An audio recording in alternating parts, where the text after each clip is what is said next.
Are you thinking about buying a house in the new year and wondering what type of house to zone in on? Well, just as importantly is to figure out what type of house not to buy. Whether you're a seasoned investor and you've bought 10 homes in your lifetime, or maybe you're a first-time home buyer, the list that we're going to talk about today is applicable no matter how seasoned of a client that you are and how many homes that you have purchased. Today, we're going to zero in on homes that you should not buy. These are warning flags that are applicable if you're buying a house in Nevada, Nashville, Tennessee, Detroit, Georgia, no matter where, this is a list to stick to. Hi, I'm Lorene Hetherington. I've been a real estate agent for 21 years. I lead a team here in Nashville, Tennessee that specializes in luxury homes for sale. So in 21 years, I've learned a lot. We've helped hundreds of families move into homes. And I've noticed there's a certain theme of mistakes that people make. So today, we're going to talk about the type of homes that you should definitely avoid. So here's the short list of homes you should run from. The number one mistake is buying a home near those tall electric lines. I don't know what state you're watching from, but some states here, like California, they have underground electric lines. That's fantastic. But a lot of states here in the United States have above ground electric lines. We're not talking about the small, like wooden posts that go up, say,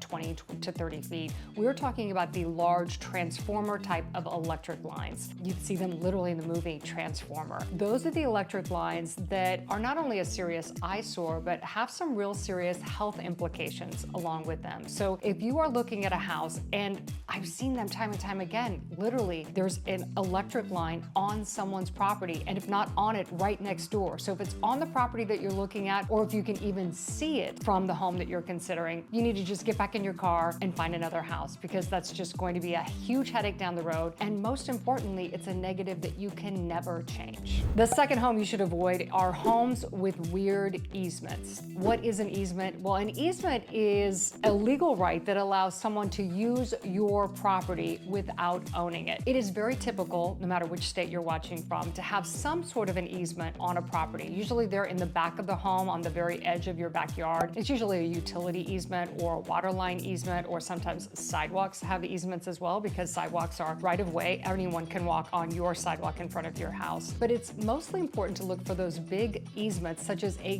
gas line easement. This happened at a house the other day I was looking at in Franklin, Tennessee. It wasn't just a little gas line, it was actually the gas line of all gas lines. It was a major gas pipeline that carried gas from one state to another. It didn't even really service the Franklin, Tennessee area. And those are the types of easements that you really want to watch out for. How can you tell if a home has an easement? It's usually on the survey. And if you're with a really seasoned agent, they'll be able to tell you, just from knowing the lay of the land and knowing the streets, where there may be a high probability of having an easement. But let's just say you don't know and you go into contract, make sure that your title company, who preps the behind the scenes documents, make sure that they do an actual survey on the property, because that will tell you for sure, because all easements have to be recorded with the government. So that's a surefire way to make sure that there are no easements on the property that you are buying. I'd like to think that every problem can be solved, but when it comes to weird factors like those easements, those huge gas line easements, that's a factor that you can never control, no matter how much time, energy, and money you throw at it. So best to just avoid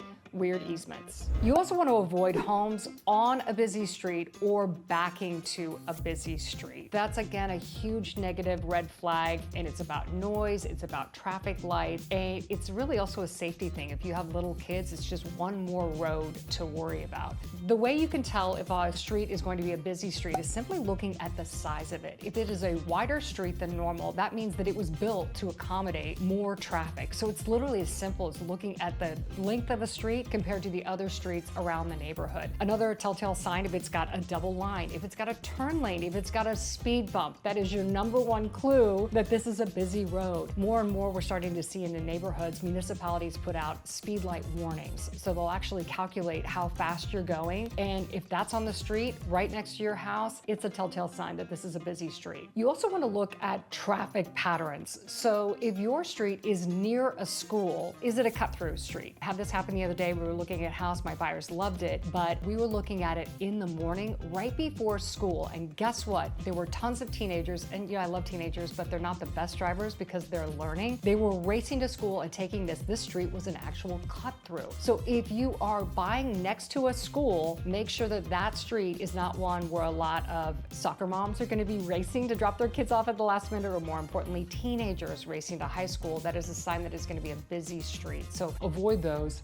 at all costs. The next thing you want to avoid are homes that back to a non-residential property. What I mean by that is you want the home that you're going to buy to be surrounded by other homes of equal or higher value. The reason you want to avoid those wild cards like gas stations, grocery stores. I saw one the other day that had a daycare in back of it. Literally, the reason you want to do that is because there's a statistical analysis that you can break in. If you're backing to a non-residential property, your home is actually worth about 10% less, but in some cases it may be a lot more. What you have to understand with grocery stores is they've got trucks going through, not during the day, but usually at night. So the trucks are semis with lights and they are loud and noisy. There's often, fans, all the HVAC equipment is usually located in the back of a structure. And more importantly, you also have dumpsters. I have a lovely couple that I'm helping move here, and they bought a property that was sold. It became a gas station, and the trash dumpsters were right on the property lines. Well, not only was it the smell, but also attracted certain animals.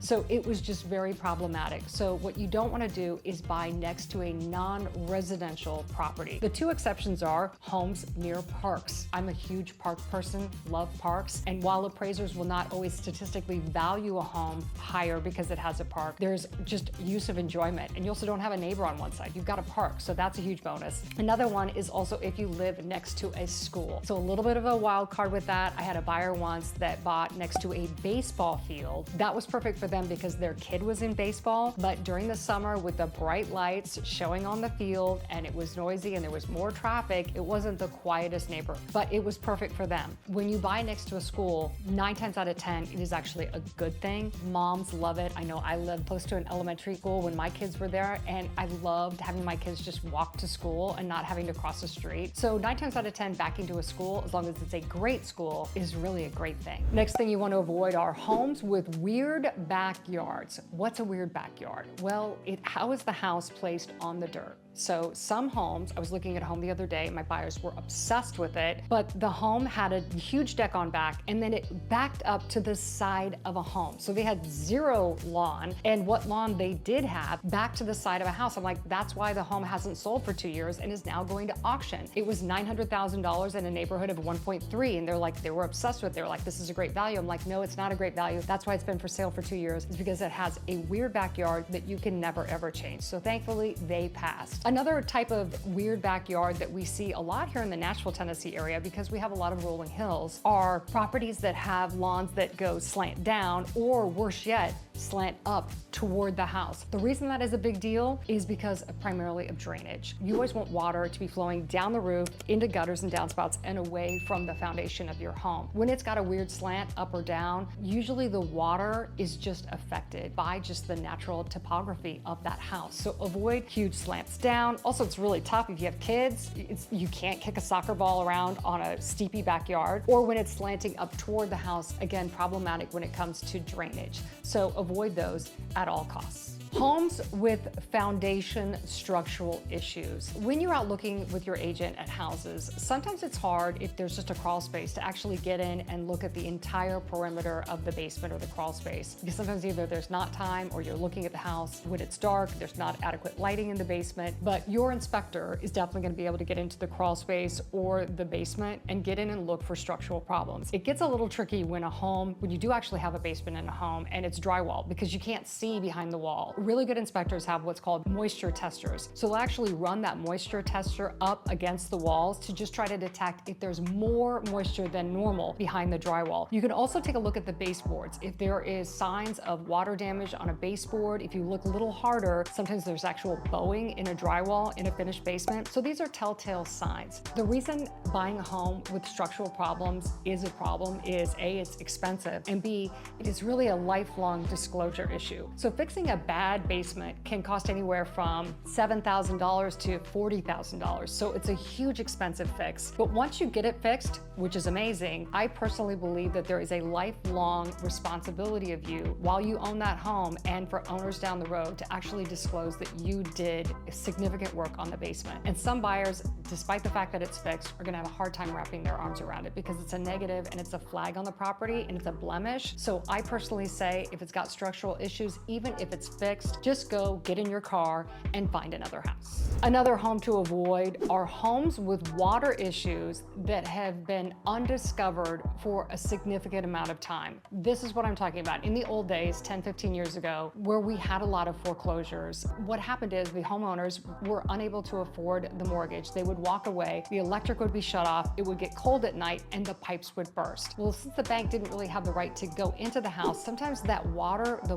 leaky water pipes, will be going on for weeks, and you have a closed, dark, wet space in your house, and that's going to lead to problems with mold. So again, when a homeowner's home and a water tank bursts, they discover it right away, called in, the mitigation crew. That's not that big of a problem because it hasn't been sitting there forever. But if it's been undiscovered for a significant amount of time, you're really probably talking some significant mold problems. And that's just hard because it literally gets into the DNA, into the pores of the house. Yes, you can mitigate mold, but it's just troublesome and tricky if it's been sitting there forever. So we see that a lot with foreclosed homes. So that's something to definitely check with your agent and make sure your inspector is all over that. Personally, I would just pass. So to recap, here are the type of homes I would definitely avoid if you're out looking for a new house. Homes with huge power towers. Stay away, run, run, run. Homes with weird easements. Homes with busy roads or backing to a freeway. Homes that are backing to non-residential. Again, the key to buying a great home is to make sure your home